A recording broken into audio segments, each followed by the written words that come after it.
ya sama bentuk badan gitu, nggak pede. Katanya juga dia pernah ditinggal karena bentuk badan.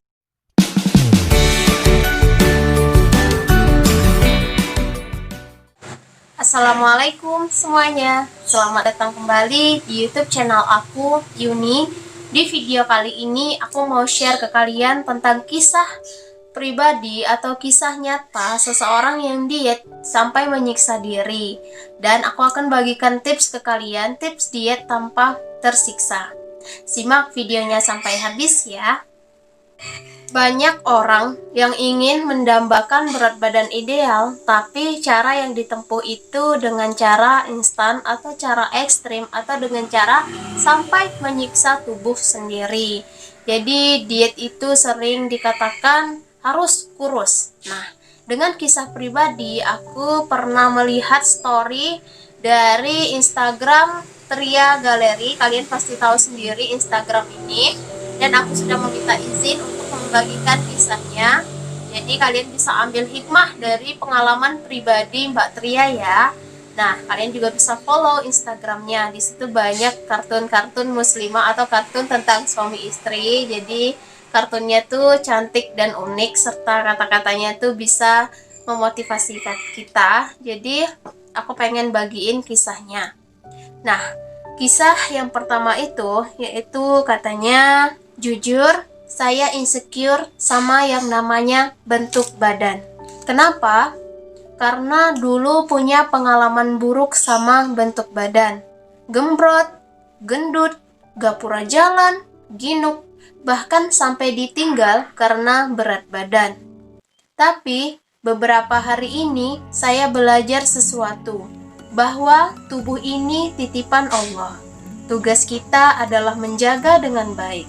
Caranya, makan makanan sehat, olahraga. Bagi yang dengar nasihat gak apa-apa gendut asalkan sehat, itu juga ada benarnya karena ada beberapa orang yang memang memiliki size yang sudah segitu ukurannya. Saya contohnya. Besok kita share masalah ini ya, hari ini istirahat dulu.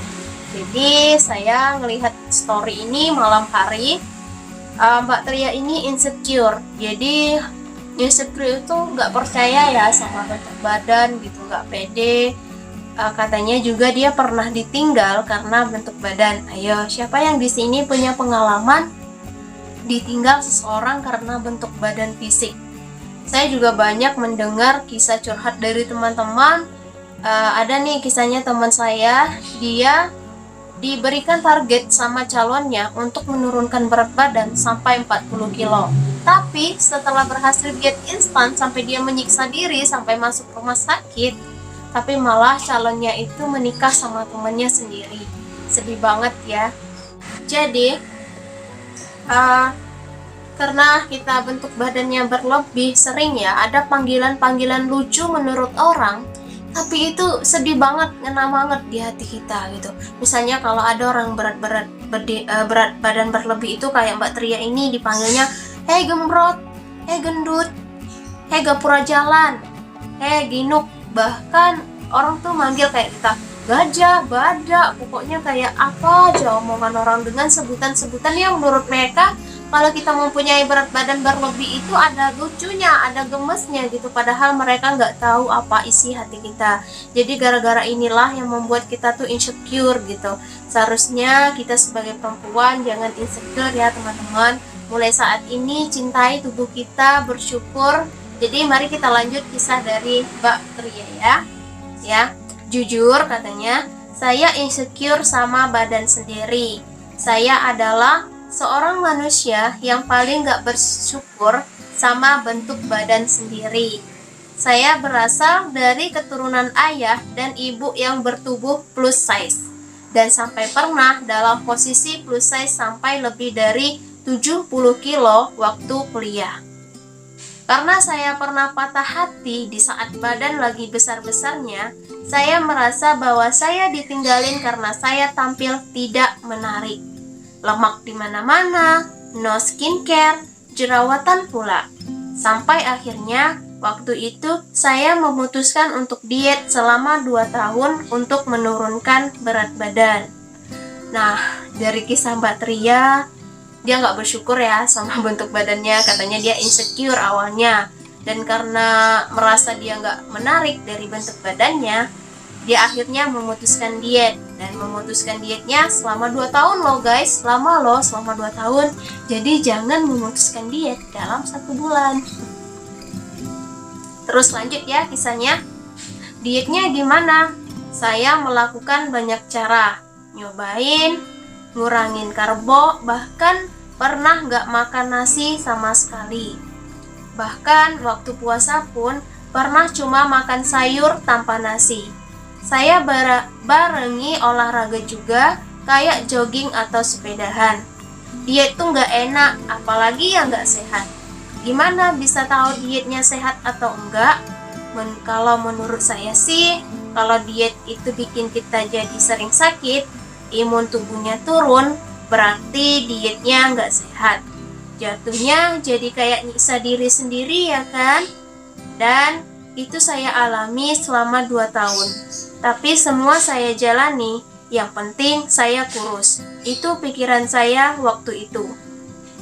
Teman-teman, dari sini kita bisa tangkap Mbak Tria ini nggak mengkonsumsi karbo, katanya dietnya rendah karbo.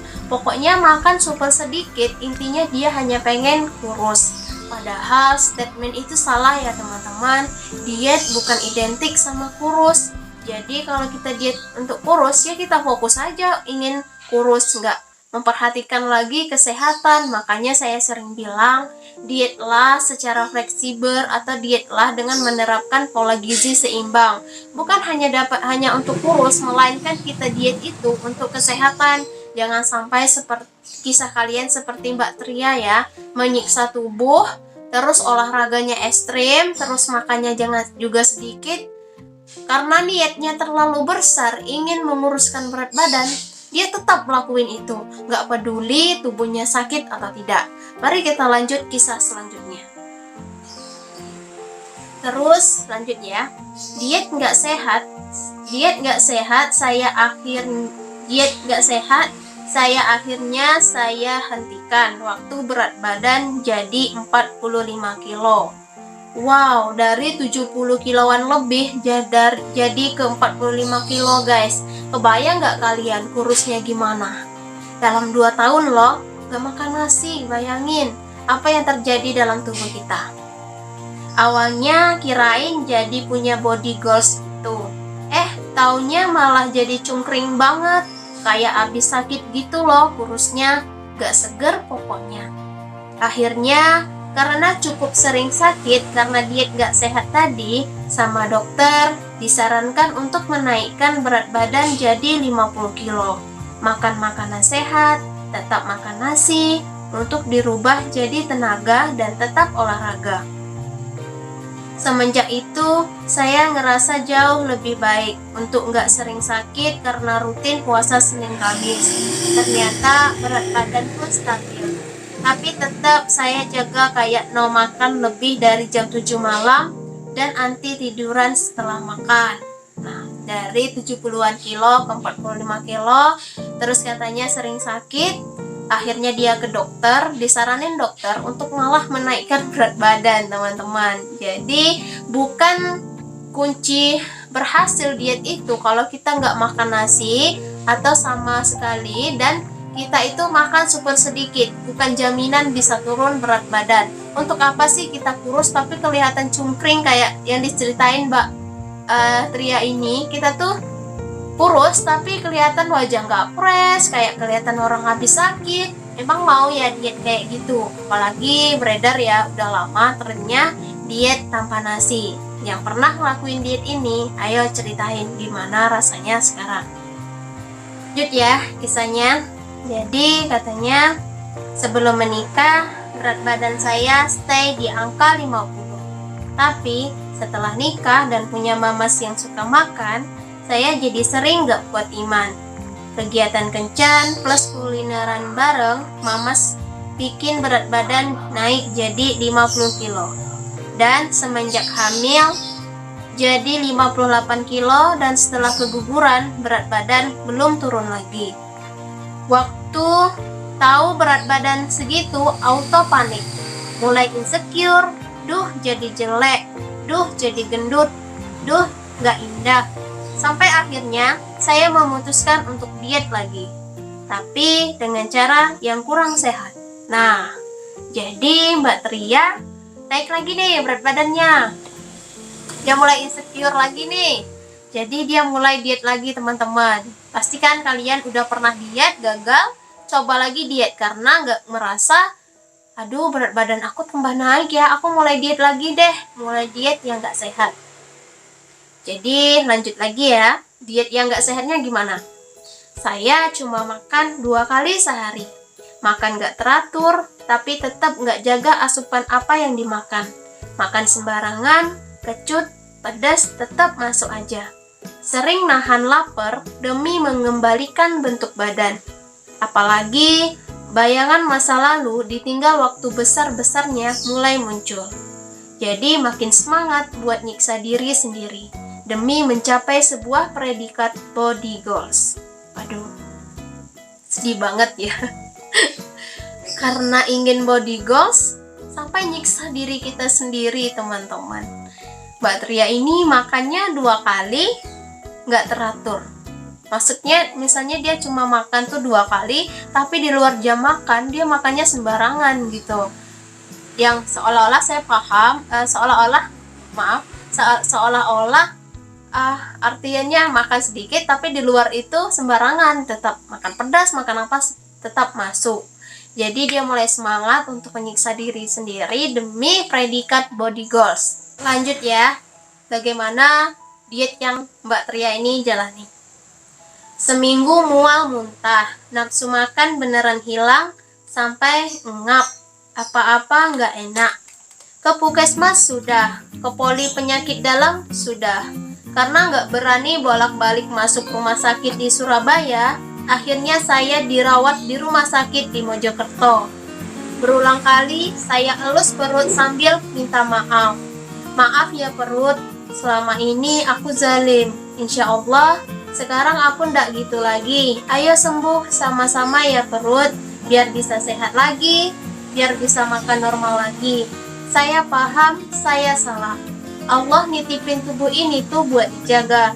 Lagian Allah mana pernah nuntut kita buat punya body goals.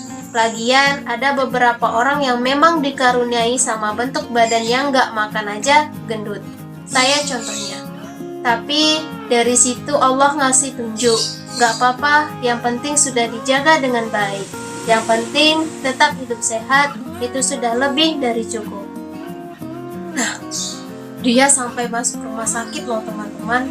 Teman-teman pernah nggak diet itu sampai masuk rumah sakit? Coba tulis komentarnya di bawah. Masa sih diet sampai se ekstrem itu ya? Sampai mengorbankan kesehatan diri kita hanya untuk mencapai predikat body goals. Diet nggak seseram itu kok teman-teman. Jadi lanjut lagi ya kisahnya. Di masa kayak gini, datang ke dokter tuh dibawaannya takut. Apalagi masuk IGD. Tapi gimana? Keterpaksaan. Saya insya Allah berjanji untuk nggak nyiksa badan, terutama perut saya lagi. Jaga penampilan untuk suami nggak cuma sekedar nurunin berat badan. Cukup bisa tampil fresh waktu suami di rumah. Jangan pakai daster yang sudah sobek-sobek, sisir rambut yang rapi, dan murah senyum sama suami. Insya Allah itu cukup untuk suami. Itu teman-teman. Jangan ya diet itu karena orang lain. Misalnya karena kita sakit hati sama mantan kita nih, katanya kamu tuh gendut, gak cocok untuk aku cari cewek lain aja. Karena itu kita pokoknya karena ingin balas dendam, kita ingin diet se ekstrim mungkin, menyiksa tubuh sampai akhirnya kurus. Tapi kurusnya sakit, masuk rumah sakit, toh diri kita sendiri juga kan yang tersiksa. Jadi jangan seperti itu ya teman-teman. Jadi ini diambil kisahnya yang sangat bermanfaat. Terus katanya lanjut ya, diet tuh nggak salah. Yang salah adalah manusianya yang mau nerapin pola dietnya yang kayak gimana. Kalau ada yang tanya sekarang, saya dietnya gimana? Saya cuma mau sembuh dan berjanji nggak zalim sama diri saya sendiri. Diet yang benar menurut saya adalah makan sebelum lapar dan berhenti sebelum kenyang. Jangan berlebihan, tetap makan seimbang, jangan lupa olahraga dan puasa sunnah. Kurangi minuman kemasan yang mengandung gula tinggi atau makanan yang micin-micin. Kurangin ya, bukan nggak boleh sama sekali. Kalau sesekali sih nggak apa-apa kali ya. Ayo generasi micin. Percaya deh, nahan lapar waktu diet sama nahan lapar waktu puasa tuh jauh beda. Mending puasa daripada diet nahan lapar. Puasa adalah sebaik-baiknya penahan nafsu, obat dan detok penyakit dalam badan. Tapi dietnya benar-benar diet mencari pahala ya. Jangan kalian diet itu pokoknya kalian puasa itu aku niat puasa karena diet. Jangan seperti itu ya teman-teman. Puasa tetap niatnya ingin puasa sunnah. Lanjut, setelah dia masuk rumah sakit, masuk UGD, terus katanya dia udah kapok dietnya. Tapi sekarang sudah kapok. Kenapa? Allah ngasih saya pelajaran. Saya sering zalim sama perut saya. Udah nahan lapar, makan gak sehat, jahatlah saya sama perut. Akhirnya sekarang lambung saya luka. Saya harus dirawat di rumah sakit beberapa hari. Dan kata dokter saya juga didiagnosis sakit tipes. Ya teman-teman, diet berujung sakit. Ayo teman-teman, mulai saat ini kita sadar kalau diet itu harus dilakukan untuk jangka panjang, bukan hanya sekedar menahan lapar atau sekedar menyiksa tubuh supaya kurus. Terus lanjut ya, katanya ada yang DM nih, aku pengen gendut aja susah mbak, mau makan apa aja gak berubah, sama aja kok, gak apa-apa kurus, yang penting sehat. Disyukuri badannya, jangan dihujat terus. Kadang tuh justru kita loh yang sering ngebully diri kita sendiri. Ngaca sambil bilang, kok jelek sih? Apa namanya nggak ngebully diri sendiri? Satu pesan saya, pokoknya sehat, tetap jaga makan biar sehat dan terjaga fungsi tubuhnya. Nah, benar yang dikatain Mbak Tria. Tetap jaga pola makan, tetap olahraga yang teratur. Jadi diet jangan dibuat susah atau diet tuh yang banyak pantangannya, kayak nggak menikmati makanan. Makanlah dengan beraneka jenis makanan teman-teman. Ingat, makanlah secukupnya dan jangan berlebihan. Terus ini bagi setiap perempuan yang ada di bumi dan membaca tulisan saya, belajarlah dari saya bahwa kesehatan adalah yang utama di atas segalanya. Karena gimana pun kita sehat, kita bisa menjalani hidup lebih happy. Gimana pun bentuk badan kita, yang penting adalah sehat. Saya pun juga belajar bahwa Allah menitipkan badan ini untuk kita jaga agar bisa berfungsi sebagaimana mestinya. Bukan cuma mentingin keindahan, tapi jadi lupa sama yang namanya bersyukur. Cantik sesungguhnya tuh beneran yang dari dalam diri. Kita murah senyum, ramah, kita jadi auto cantik kok. Jadi buat teman-teman, belajarlah dari kisah Mbak Tria ya. Jangan insecure lagi, jangan gak percaya sama dirinya lagi. Apapun bentuk badan kalian saat ini, syukuri. Semua wanita itu cantik. Jangan pernah membuli, kok aku jelek sih, kok aku berbeda sama orang lain. Kita itu semua wanita yang diciptakan oleh Allah. Semua itu cantik dan istimewa. Percayalah sama kelebihan yang ada di dalam diri kita. Jangan pernah merasa insecure dengan berat badan. Ini kata Mbak Tria, makan mulu tong sampah ya perutmu. Ini orang-orang yang bully ya. Makan mulu tong sampah ya perutmu. Lihat tuh tulang berjalan. Nah kalau ini aku pernah nih ngalamin diejek kayak gini. Jerawatan gitu sih, nggak pernah cuci muka ya. Terus ada lagi nih, kok iteman sih, perawatan dong, kurus banget, cacingan. brot. Jadi itu ya kata-kata yang sering kita dengerin dari orang-orang yang bully kita. Kalau bully sama orang lain, jangan takut ngebully diri sendiri.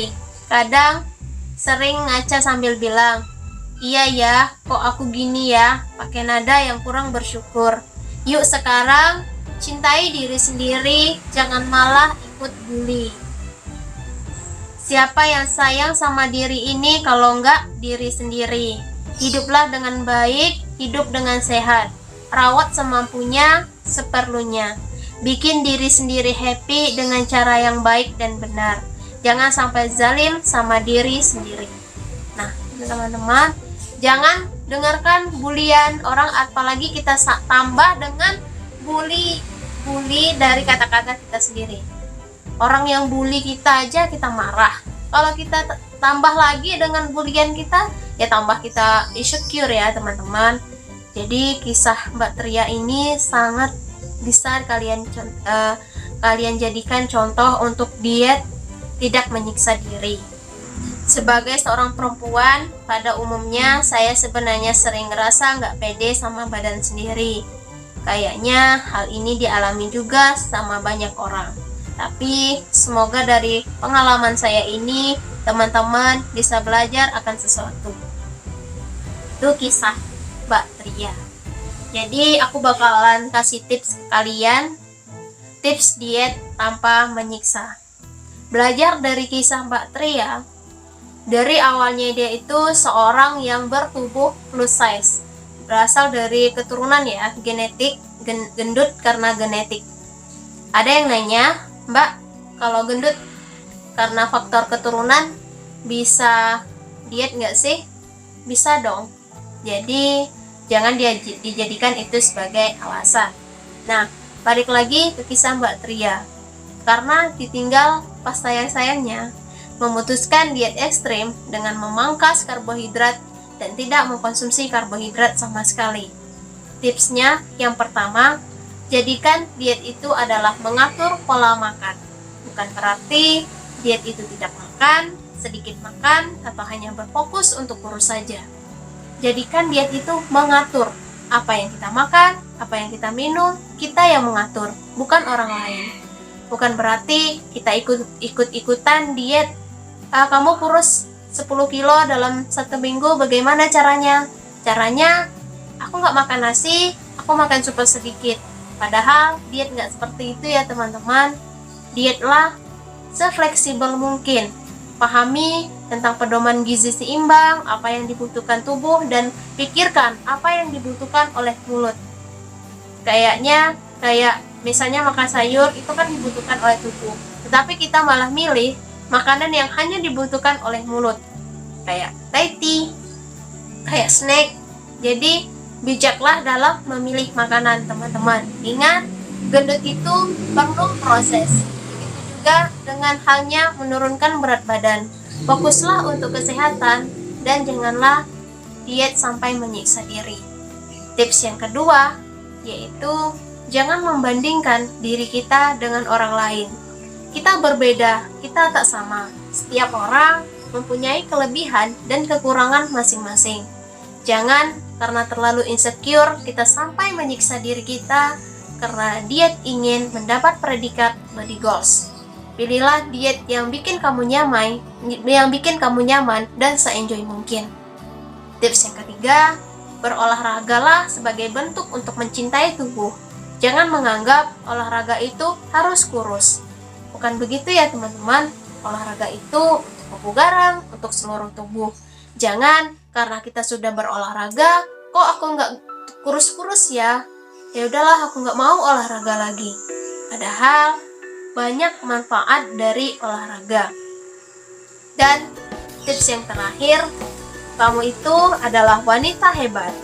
Jadi mulailah diet untuk mengatur pola makan untuk jangka panjang untuk kesehatan kamu. Ingat, kesehatan itu berharga, kesehatan itu yang utama, kesehatan itu penting. Jangan hanya mementingkan kurus, tapi kita harus memperhatikan ke kesehatan kita. Semoga teman-teman yang lagi menjalankan program diet semangat dan terus bersyukur Jangan insecure ya. Semangat buat kalian semoga. Semoga kalian tetap sehat dan bisa menurunkan berat badan. Dan tentunya dengan diet sehat dan fleksibel. Semoga dari kisah ini kalian bisa ambil hikmahnya. Terima kasih buat kalian yang sudah menonton video ini. Jangan lupa untuk klik tombol subscribe, like, dan juga komentarnya. Share juga ke teman-teman kalian semua. See you next time video ya. Dah, assalamualaikum semuanya.